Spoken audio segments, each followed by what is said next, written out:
Hi అండి, ఈ dress కి నిన్న పఫ్ హ్యాండ్స్ కుడుతున్నానని వీడియో పోస్ట్ చేశాను కదా. అయితే హ్యాండ్స్ వరకు అయితే కంప్లీట్ అయ్యే డ్రెస్ చూడడానికి చాలా బాగుంది. బట్ కిందికి ఏంటంటే దీనికి ఓవర్లాక్ ఫినిషింగ్ ఇచ్చాను, అయినా కూడా అంబ్రెల్లా కట్ లాగా ఇలా వంకలుగా తిరగట్లేదండి. ఈ క్లాత్ మొత్తం హెవీ వర్క్ ఉంది కాబట్టి. నార్మల్ గా జారుడు క్లాత్ లో అయితే ఇట్లా వంకలుగా తిరుగుతుంది. బట్ ఇది వర్క్ వచ్చింది కాబట్టి ఇలా వంకలుగా తిరగట్లేదు అని చెప్పేసి దీనికి ఇలా స్టిఫ్ గా ఒక క్యాన్ పట్టి అనేది వేస్తే బాగుంటుంది అనేసి నేనైతే ఇలా క్యాన్ పట్టి అనేది ఒకటి దొరుకుతుంది మనకు బయట. సో దాన్ని యాడ్ చేస్తున్నాను. దీని వల్ల కిందికి గుబురుగా లేస్తుంది, చాలా బాగా కనిపిస్తుంది చూడడానికి. ఇది మనకు ఆన్లైన్ లో కూడా అవైలబుల్ గా ఉంటుందండి. మీకు కావాలనుకుంటే కనుక తీసుకోవచ్చు. దీన్ని స్క్రీన్ షాట్ తీసుకొని కొనుక్కోండి.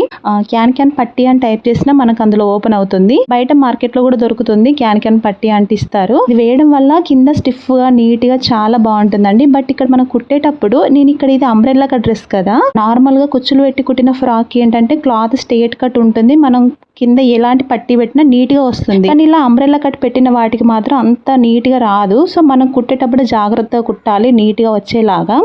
మనం ఆ పట్టి లోపల వైపు వేసి మంచు కుడుతున్నప్పుడు జస్ట్ ఇలా కొంచెం ముడతలాగా వస్తుంది.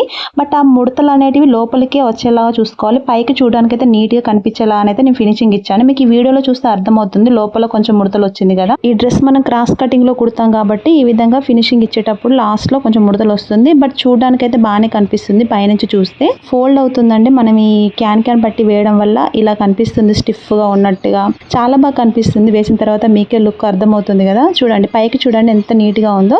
జస్ట్ లోపల మాత్రం కొంచెం ముడతొచ్చింది అంతే.